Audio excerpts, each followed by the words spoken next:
Accueillir plus de compétition, c'est bon pour notre économie également parce que ça impacte finalement tous les secteurs. Non, c'est une bonne chose, mais il ne faut pas réduire les infrastructures à Dakar Arena seulement. Je crois que si on veut véritablement que le basket puisse retrouver son niveau d'antan, il faut qu'il y ait des infrastructures bases dans les grands quartiers de Dakar, du Sénégal, d'une manière générale.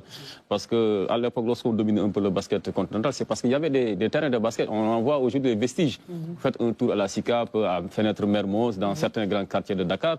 Vous voyez des vestiges d'anciens terrains de basket. C'est là où nos grands champions ont éclosé. C'est ça qui a permis au Sénégal, à l'époque, brutalement, de régner en maître donc en Afrique. Mais aujourd'hui, pour voir un terrain de basket fonctionnel, digne de son nom, il n'y a que Dakar Arena. Marius Ndiaye, Marius Ndiaye est dans un état un peu compliqué. Dans les autres grands quartiers, ces terrains ont fait place à des marchés. C'est la réalité aussi. Là également, je pointe du doigt un peu la gestion municipale de certains de ces grands quartiers-là de Dakar, où on pense beaucoup plus au profit qu'à l'épanouissement de cette jeunesse-là. Et s'il n'y a pas d'infrastructures sportives de base, comme des terrains de basket, de mini-terrains de hand, donc forcément, cela va donc faire régresser la discipline. Et aujourd'hui, c'est l'un des plus grands mots, en tout cas, de notre basket. Autre chose également que je dénonce, moi, je ne suis pas convaincu un peu par le format de ce tournoi-là, parce que le fait d'incorporer le temps du tournoi, donc des joueurs étrangers, est-ce que cela renseigne suffisamment sur le véritable niveau des équipes, même vainqueurs, ou bien du basket africain, au niveau local? Je pense que non. Il ne faut pas se leurrer également.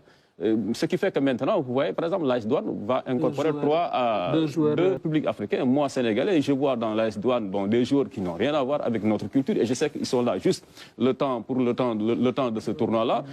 Bien sûr, ils seront bien sûr payés, d'où l'appellation mercenaire. Cela, pour moi, va fausser les règles du jeu et ça ne participera pas véritablement à faire développer le basket local ici au niveau africain. Troisième aspect également sur lequel j'aimerais un peu m'arrêter, la périodicité de l'afro-basket. Le fait d'amener l'afro-basket tous les 4 ans, pour moi, ça a été une terrible erreur de la part des dirigeants africains. Ce qui fait que le basket aujourd'hui en Afrique se meurt.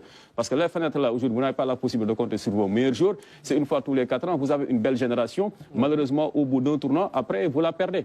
Parce que vous n'ont pas la possibilité, après, d'attendre 4 ans encore, ça veut dire 8 ans, pour enfin gagner quelque chose avec leur pays. Donc je pense qu'il y a des réformes à faire aujourd'hui pour le basket africain, pour que le basket recommence, en tout cas redevient beaucoup plus attractif.